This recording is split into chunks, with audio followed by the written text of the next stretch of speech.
আসসালামু আলাইকুম। আজকের ভিডিওতে স্পোকেন ইংলিশের উপর কিছু বইয়ের রিভিউ দেবো।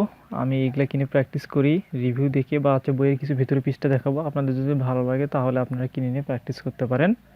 তো প্রথমে দেখাবো হচ্ছে এইটা, ফুলের মেথড অফ স্পোকেন ইংলিশ, এটা প্রফেসর প্রকাশনীর। তো প্রথমে একটু কন্টেন্টটা দেখি।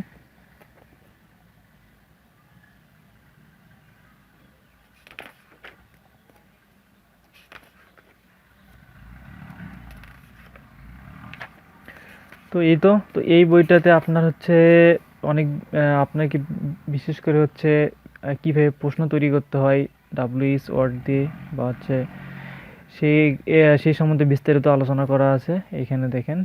এখানে তারপরে হচ্ছে আমি একটু কিছু পেজ আপনাদের দেখাই। এখানে টেন্স সম্পর্কে আলোচনা করা আছে।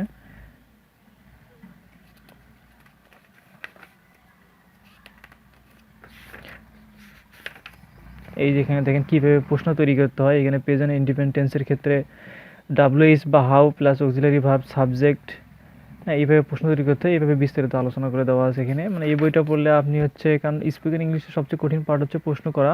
তা আপনি যদি প্রশ্ন করতে পারেন তাহলে এই স্পোকেন ইংলিশ অনেকটা শেখা হয়ে যায়। তো এখানে এখানে এখানে দেখেন হোয়েন দিয়ে কত ধরনের প্রশ্ন হতে পারে সব সব এখানে দেওয়া আছে। আমরা প্রশ্ন দুইভাবে করতে পারি। একটা হচ্ছে অক্সিলারি ভার্ব দিয়ে ডু ডাজ সামনে, মানে প্রেজেন্ট ইন্ডিপেন্ডেন্ট টেন্সের ক্ষেত্রে ডু ডাজ দিয়ে এবং হচ্ছে ডাব্লিউএস ওয়ার্ডে। তো এখানে প্রথমে হচ্ছে হোয়েন দিয়ে করে দেওয়া আছে। এখানে হোয়েন দিয়ে আপনি কীভাবে প্রশ্ন তৈরি করবেন, এখানে এখানে অনেকগুলো উদাহরণ দেওয়া আছে। এগুলো যদি আমরা একটু মুখে মুখে উচ্চারণ করে করে পড়ি তাহলে আমরা সহজে প্রশ্ন করতে পারবো। এখানে সব দেওয়া আছে। এখানে present tense, past tense, future tense সব এখানে দেওয়া আছে। এই দেখেন পাস্ট ইন্ডিপেন্ডেন্ট টেন্স। তো আপনি এই বইটা পড়লে প্রশ্ন করার সেন্টেন্সের স্ট্রাকচার সব জানতে পারেন। কখন আমরা উড ইউ লাইক ইউজ করি, তারপরে হচ্ছে ইনভাইটেশনের ক্ষেত্রে কীভাবে কথা বলতে হয়। আচ্ছা, এখানে কিছু স্ট্রাকচার দিই। এখানে এখানে দেখেন যে নিকট ভবিষ্যতে যদি আমরা কোনো কাজ করতে যাই তখন আমরা হচ্ছে কি ইউজ করব, বি গোয়িংটা ইউজ করব। এখানে আমরা উদাহরণ দেখি সরাসরি। যেমন আজ বিকেলে আমি খেলতে যাচ্ছি, I am going to play this evening, মানে আমি সকালে বলতেছি যে আমি আজ বিকেলে খেলতে যাব। তারপর আমি যদি বলি যে আমি হচ্ছে আগামীকাল ঢাকা যাব, তখন আমি বলবো হচ্ছে I am going to Dhaka tomorrow. তো এইভাবে আমরা নিকট ভবিষ্যতের ক্ষেত্রে আমরা বি গোয়িং টু ইউজ করব। তাহলে আমরা যদি এটা প্র্যাকটিস করি, আমাদের জানা থাকে, তাহলে আমরা স্পোকেনে এটা বলতে পারবো। তারপরে দেখেন এখানে হ্যাভ হ্যাজ টু থাকলে কি হয়। আমরা যখন এই যে এখানে বলছে, এখানে আলোচনা করে দেওয়া আছে আমাকে কোনো কাজ করতে হবে, বাধ্যবাধকতা বোঝানো, তখন আমরা have to has to use করবো। যেমন আমাকে সেখানে যেতে হবে, আই হ্যাভ টু গো দেয়ার। তো এইভাবে আমাদের স্ট্রাকচারগুলো এখানে সব বলে দেওয়া আছে এখানে খুব সুন্দর করে। এই যে হ্যাড টু, অতীতকালে যদি আমাকে, যেমন গতকাল আমাকে তার ফোন ধরতে হয়েছিল, তখন আমি কি বলবো, I had to phone him yesterday, গতকাল আমাকে তাকে ফোন করতে হয়েছিল। এটা অতীতকালের বাধ্যবাধকতা বোঝাইতে। তারপরে হচ্ছে দেখেন এখানে যে আমার আমার হচ্ছে এই যে বি সাপোজ টু কখন ইউজ করব। যেমন হচ্ছে হলো আমার, মানে কোথাও, মানে কোনো কিছু করার কথা, যাওয়ার কথা, খাওয়ার কথা, তখন আমরা সাপোজ টু ইউজ করব। যেমন আমার সেখানে যাওয়ার কথা, I am suppose to go there, বা আমার সেখানে যাওয়ার কথা ছিল, তখন আমি কি লিখবো, যে I was suppose to go there. তাহলে এখানে আমাদের এই বি সাপোজ টুর ব্যবহারটা আমাদের এখানে জানা হয়ে গেল। তারপরে এখানে দেখেন এই বি ফরবিডেন কখন ইউজ করব। যেমন হচ্ছে কারো যদি কোনো কিছু করা নিষেধ থাকে, তখন আমরা ইউজ করবো হচ্ছে বি ফরবিডেন। যেমন তোমার সাথে আমার কথা বলা নিষেধ, I am forbidden to talk to you. মানে এই স্ট্রাকচারগুলো আমাকে হচ্ছে প্রথমে প্র্যাকটিস করতে হবে, জানতে হবে, তারপরে আমি হচ্ছে কারোর সঙ্গে কথা বলতে পারবো। এইগুলো যদি আমি না জানি তাহলে আমি কথা বলতেই পারবো না।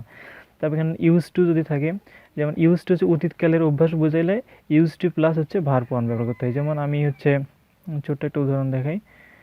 যেমন এখানে দীপ আমাকে খুব পছন্দ করতো, Deep use to like me very much, মানে অতীতকালের কোনো অভ্যাস বোঝাইতে। যেমন আমি আমি হচ্ছে প্রত্যেকদিন ফুটবল খেলতাম, মানে I use to play football everyday, মানে আমি ছোটোবেলায় বা অতীতকালে প্রতিদিন ফুটবল খেলতাম। তারপর হচ্ছে যখন be use to plus verb plus ING use করব, তখন এটা হচ্ছে মানে অভ্যস্ত বোঝাবে। যেমন এখানে দেখেন,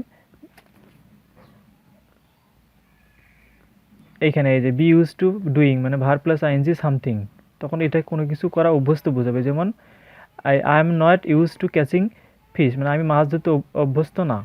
তারপর she is use to criticising others, সে অন্যকে সমালোচনা করতে অভ্যস্ত।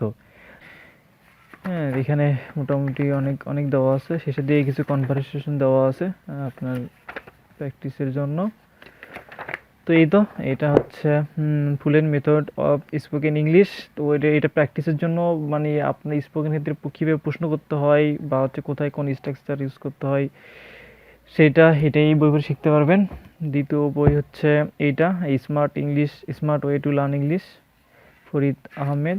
তো এই বইটা হচ্ছে এখানে কন্টেন্টস যেখানে দেওয়া আছে, আমি একটু কিছু পেজ দেখাই, তাহলে আপনারা আইডিয়া পাবেন, তখন নিজেরাই সিদ্ধান্ত নিতে পারবেন এটা কিনবেন কি কিনবেন না।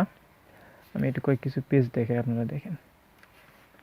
এখানে বিভিন্ন প্যাটার্নের স্পোকেন রুল 1 2 3 এভাবে বিভিন্ন অনেক সেন্টেন্স, রেডিমেড সেন্টেন্স দেওয়া আছে, যেগুলো আমরা যদি প্র্যাকটিস করি তাহলে এইগুলো ইউজ করে আমরা কথা বলতে পারবো।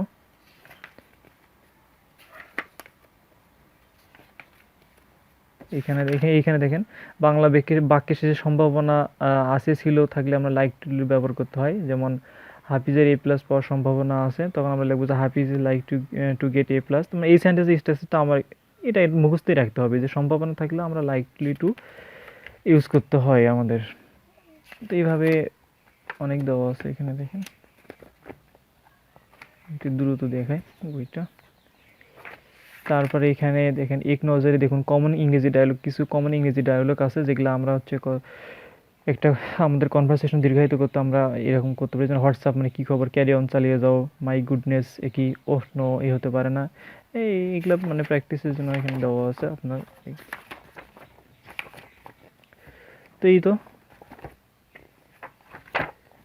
এটা গেল। এরপরে আসেন হচ্ছে এইটা হচ্ছে এস এম জাকির হোসেন স্যারের, এখানে রয়েল পাবলিকেশনসের how to speak English fluently. এটা হচ্ছে বুক 1, এটা হচ্ছে হলো বুক 2। আমি বুক 1টা একটু দেখাই। আপনারা এইখানে দেখেন Sakib book centre, Islamia market Nilkhet থেকে এগুলো নিতে পারেন। এস এম জাকির হোসেনের যত বই আছে সব নিতে পারবেন। তো এখানে অনেক কিছু আলোচনা করা আছে, আমরা স্পোকেন ইংলিশ কীভাবে ডেভেলপ করতে পারি। সেটা হচ্ছে স্পোকেন ইংলিশ ডেভেলপ করার ক্ষেত্রে কয়েকটা টেকনিক হচ্ছে। একটা, আমরা আগে প্রথমে শুনতে শুনতে আমাদের অটোমেটিক আমরা কথা বলতে পারবো। আর দ্বিতীয় টেকনিক হচ্ছে আপনি বিভিন্ন পরিবেশে, বিভিন্ন কন্ডিশনে বা বিভিন্ন অবস্থায় আপনার মানে কিছু সেন্টেন্স আপনি মুখস্থ রাখলেন, ওগুলাতে আপনি প্র্যাকটিস করতে থাকলেন আর কি। যেমন এখানে এ বইটাতে সেই রকম দেওয়া আছে। যেমন ধরেন এখানে আমি কয়েকটা দেখাই। যেমন কারো প্রত্যুত্তরের সম্বন্ধে তদন্ত, অর্থাৎ আপনি কথা বলতেছেন, আপনি হয়তো কি আপনার কথা কেউ বুঝতেছে কিনা, তখন আপনি তাকে জিজ্ঞাসা করলেন, যে এভাবে করতে পারেন যে আর ইউ উইথ মি, তুমি কি আমার সাথে আসো বা আমার কথা বুঝতেছো, বা আন্ডারস্ট্যান্ড বা do you understand so far, তুমি কি এ পর্যন্ত বুঝতে পেরেছো। তারপরে হচ্ছে ইজ দ্যাট ক্লিয়ার, এভাবে আমরা বলতে পারি। অথবা ইনফর্মাল আমরা বলতে পারি গট ইট বা ডিড ইউ ক্যাচ দ্যাট, মানে গট ইট মানে বুঝতে পেরেছো, বা ওকে সো ফার মানে এ পর্যন্ত কি ঠিক আছে। এইগুলা আমরা কয়েকটা একটু প্র্যাকটিস করে মনে রাখলাম। তারপরে এখানে দেখেন, এইখানে হচ্ছে ধরেন আপনি কারো কথা বুঝতে পারলেন না, তখন আপনি তাকে আবার বললেন রিপিট করার জন্য, তখন কি বলতে হবে। এখানে হচ্ছে হোয়াট ডিড ইউ সে, আপনি কি বললেন বা হচ্ছে কি তুমি কি বললে। তারপর হচ্ছে আই ডিডেন্ট ক্যাচ দ্যাট, আমি এ পর্যন্ত বুঝতে পারিনি, বা sorry I didn't get the last part, আমি শেষ অংশটুকু বুঝতে পারিনি। আর ফর্মালি যদি বলেন তাহলে I am sorry, would you repeat it, বা হচ্ছে সরি বা পার্ডন মি, এভাবে কিছু এখানে স্ট্রাকচার দেওয়া আছে, এগুলো আপনাকে মনে রাখতে হবে। তো এভাবে পুরো বইটা সাজানো। এখানে দেখেন হচ্ছে কখন কি সব এখানে দেওয়া আছে, কখন কিভাবে কথা বলতে সেন্টেন্স তৈরি করতে হবে বা কি বলতে হবে, ফর্মাল ইনফর্মাল এখানে সব দেওয়া আছে। তো এই বইগুলো মূলত প্র্যাকটিসের জন্য। আপনারা এটা কিনলে মানে হচ্ছে কীভাবে সেন্টেন্স মেকিং করতে হয় স্পোকেন ইংলিশে, এইভাবে পুরো বইটা সাজানো। আর বুক 2 হচ্ছে এটারই দ্বিতীয় পার্ট, মানে এটা বুক 1, এটা হচ্ছে বুক 2। তো এই তো স্পোকেন ইংলিশের আমি 4টা বই দেখালাম, আমার কাছে 4টা বই আছে, আমি এগুলো প্র্যাকটিস করি। এটা হচ্ছে smart English, fluent method of spoken English, এবং এটা হচ্ছে how to speak English, S M Zakir হোসেনের। তো আপনাদের যদি রিভিউ দেখে ভালো লাগে তাহলে এগুলো কিনে প্র্যাকটিস করতে পারেন। ধন্যবাদ।